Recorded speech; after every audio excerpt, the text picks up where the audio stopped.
अस्सलाम वालेकुम dear students. आज के इस वीडियो लेक्चर में हमारा टॉपिक होगा torque on a bar magnet in magnetic field.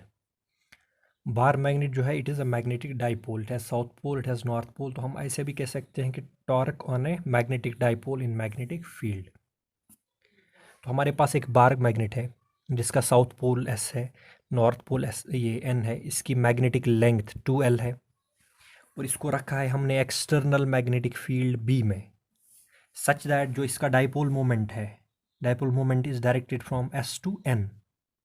Dipole moment जो है वो मैग्नेटिक फील्ड के साथ एंगल बना रहा है, कितना, थीटा। तो आपको पता होना चाहिए कि जब भी हम मैग्नेटिक पोल्स को मैग्नेटिक फील्ड में रखते हैं तो उन पर अप्लाई होता है मैग्नेटिक फोर्स, सेम जैसे हम इलेक्ट्रिक चार्ज को इलेक्ट्रिक फील्ड में रखते हैं। इलेक्ट्रिक चार्ज को जब इलेक्ट्रिक फील्ड में रखते हैं तो उस पर फोर्स अप्लाई होता है, F is equal to q E, अगर याद होगा। अब यहाँ पे मैग्नेटिक चार्ज को या मैग्नेटिक पोल्स को रखा मैग्नेटिक फील्ड में तो इन पे भी अप्लाई होगा force, F is equal to M B. Q की जगह आएगा m, m is called as magnetic charge, small m, and B is magnetic field. North pole पे जो फोर्स लगेगा that is in the direction of field, and south pole पे जो force लगेगा that is opposite to the direction of field. ठीक है, तो मैं ये कह सकता हूँ force on S pole, force on south pole is F vector is equal to minus m B vector, क्योंकि साउथ पोल पे जो फोर्स लगेगा वो इधर की तरफ लगेगा और मैग्नेटिक फील्ड इधर है तो अपोजिट, इसीलिए यहाँ पे माइनस में नहीं लिखा। Force on north pole is F is equal to M B, ये पॉजिटिव, क्योंकि नॉर्थ पोल पे इधर की तरफ फोर्स लगेगा, यही है direction of magnetic field, same, इसीलिए यहाँ पे पॉजिटिव आया। अब ये जो दो फोर्सेस है these are equal, these are opposite, but they have different lines of action. इसकी लाइन ऑफ एक्शन ये है, इसकी लाइन ऑफ एक्शन ये है, तो इनकी लाइन ऑफ एक्शन सेम नहीं है, हालांकि ये इक्वल और अपोजिट हैं। तो ये कपल बनाएंगे जो इस बार मैग्नेट पे अप्लाई करेगा टॉर्क, जो इसको घुमाएगा, इससे घुमाने की कोशिश करेगा। ठीक है, तो हमें निकालना है टॉर्क। टॉर्क बराबर होता है दो में से एक फोर्स उठाए into perpendicular distance between them, that perpendicular distance is an P. ठीक है, तो टॉर्क टाउ होगा either force F into perpendicular distance between them is NP।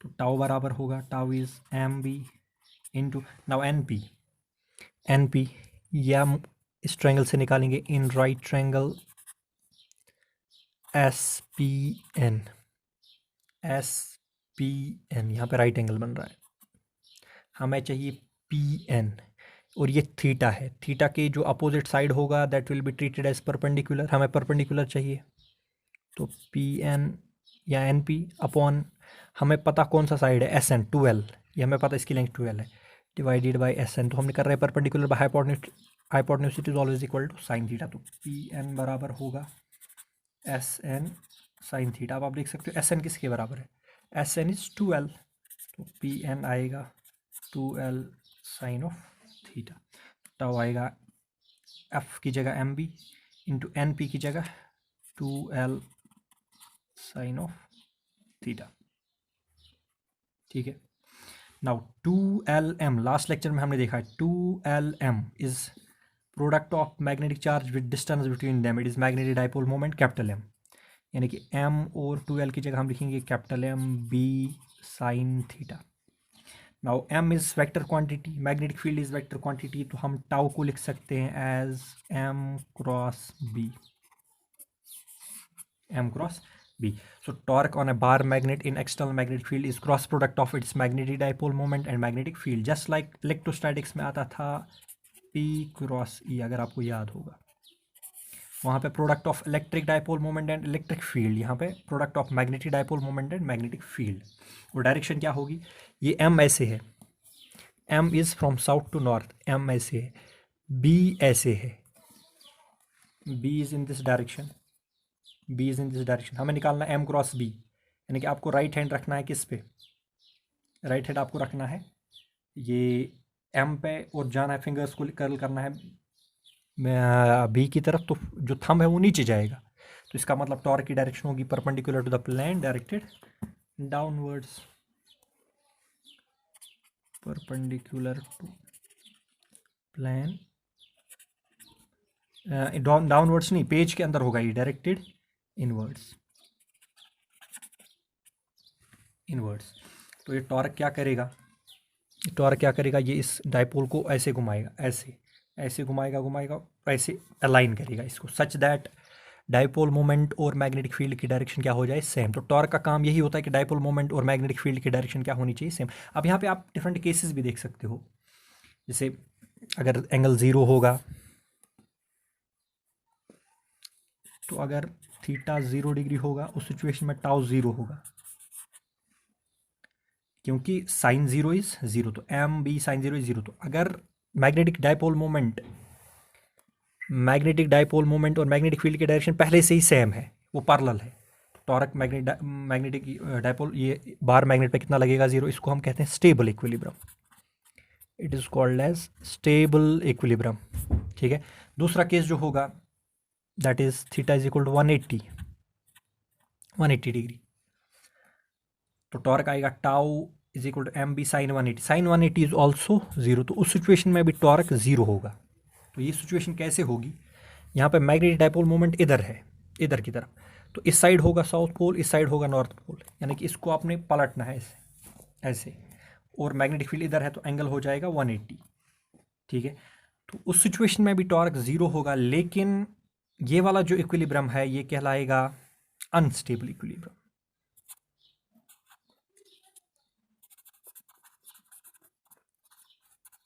Unstable equilibrium ऐसा इसीलिए हम इसको यहाँ पे देखेंगे।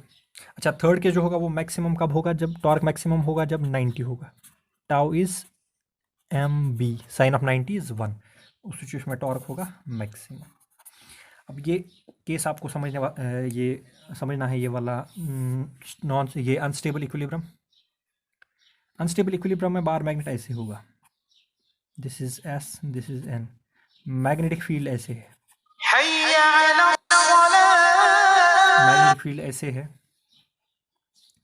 Magnetic field is like this, and magnetic dipole moment की डायरेक्शन होती है साउथ टू नॉर्थ, तो एम ऐसे है, तो एंगल कितना 180 degree.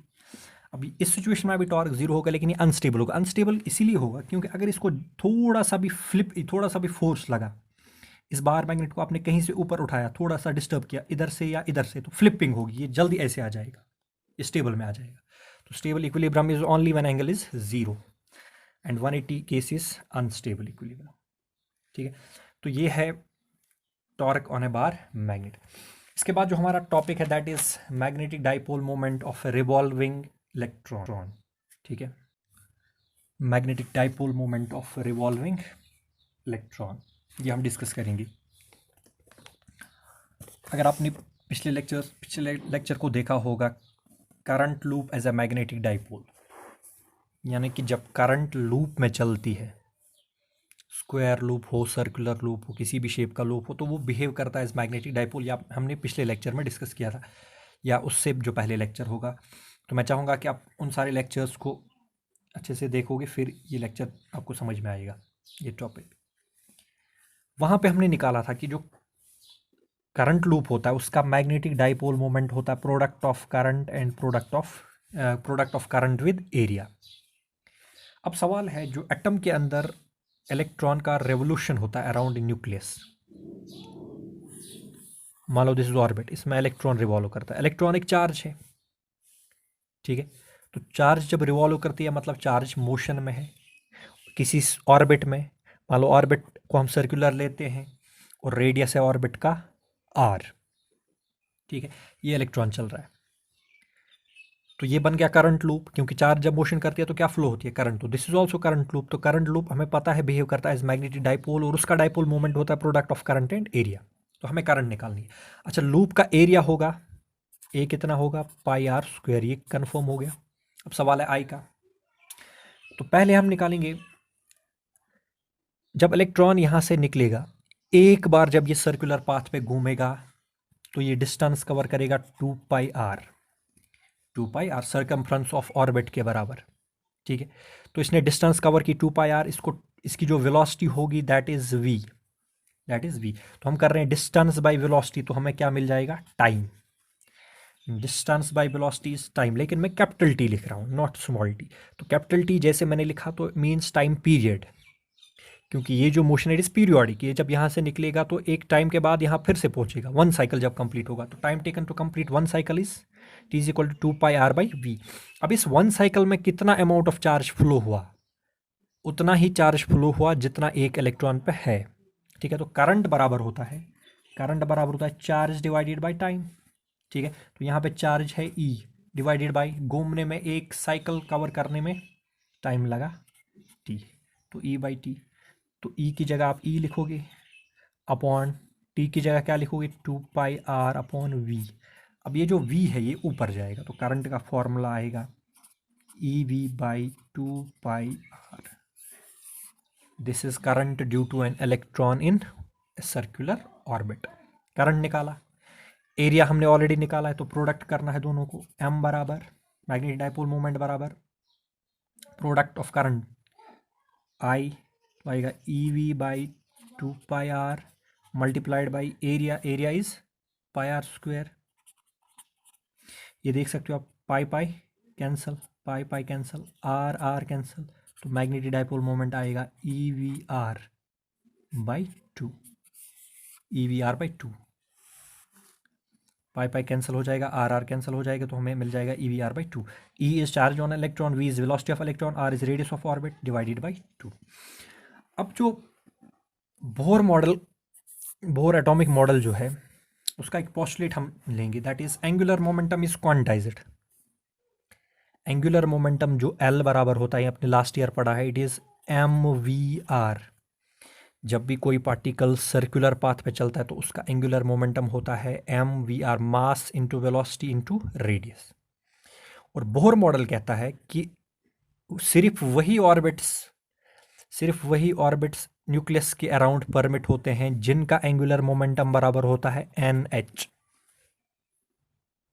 NH upon H cross भी आप लिख सकते हो, या H क्रॉस का मतलब होता है H/2π, wire H is Planck's constant.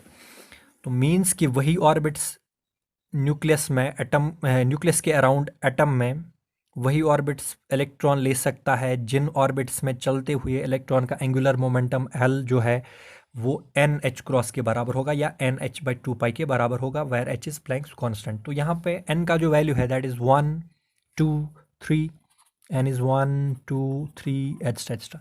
तो N can take only integral values, that means कि अगर N आप रखोगे यहाँ पे मान लो 1.5 या 1.7 या 2.3, ऐसा पॉसिबल नहीं है, N can only take integral value.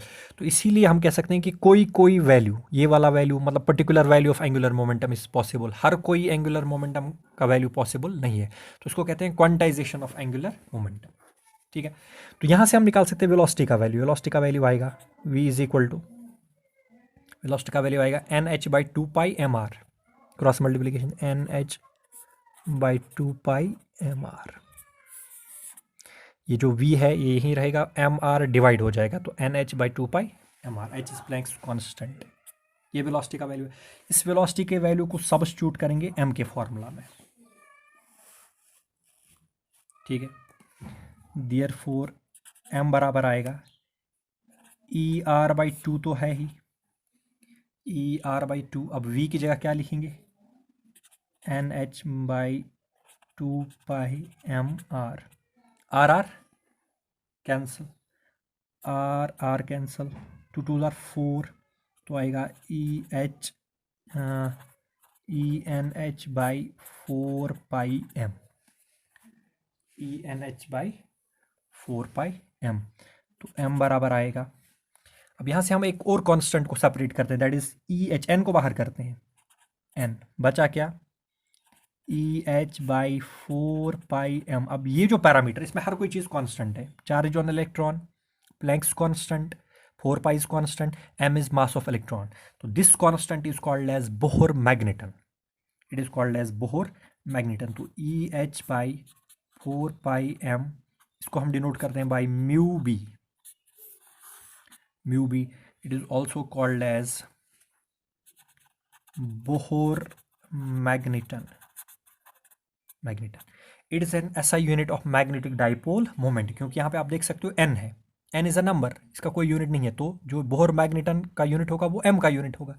M is magnetic dipole moment, तो mu B is actually a quantity related with magnetic dipole moment. और इसका जो वैल्यू होता है आप कैलकुलेट कर सकते हो, ई का वैल्यू रखना है, एच का डिवाइड बाय, ये जब आप कैलकुलेट करोगे तो बोहर मैग्नेटन का वैल्यू आएगा, ये म्यू बी का वैल्यू आएगा, ये मैं यहाँ पे लिख रहा हूँ डायरेक्टली 9.27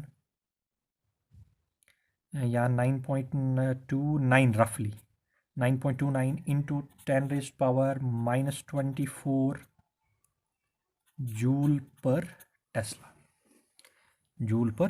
टेस्ला, बोहर मैग्नेटन का ऐसा यूनिट 9.29 इंटू 10⁻⁻24 जूल पर टेस्ला। ये जूल पर टेस्ला इसलिए हमने लिखा क्योंकि एनर्जी से अगर आप ऐसा यूनिट निकालोगे तो जूल पर टेस्ला आएगा, अदरवाइज ये एम्पियर मीटर स्क्वायर भी आ सकता है, आप इसको एम्पियर मीटर स्क्वायर भी लिख सकते हैं। तो जो एम आएगा capital M, magnetic dipole moment, that is N mu B. तो इसका मतलब हम ये कह सकते हैं कि magnetic dipole moment of revolving electron is an integral multiple of Bohr magneton. तो इसको हम कह सकते हैं क्वांटाइजेशन ऑफ मैग्नेटिक मोमेंट, यानी कि अगर फर्स्ट ऑर्बिट में इलेक्ट्रॉन है n1, उसका मैग्नेटिक मोमेंट ये होगा, सेकंड ऑर्बिट में 2, तो हर कोई मैग्नेटिक मोमेंट का वैल्यू पॉसिबल नहीं है। ठीक है, this is how we can find magnetic moment of revolving electron.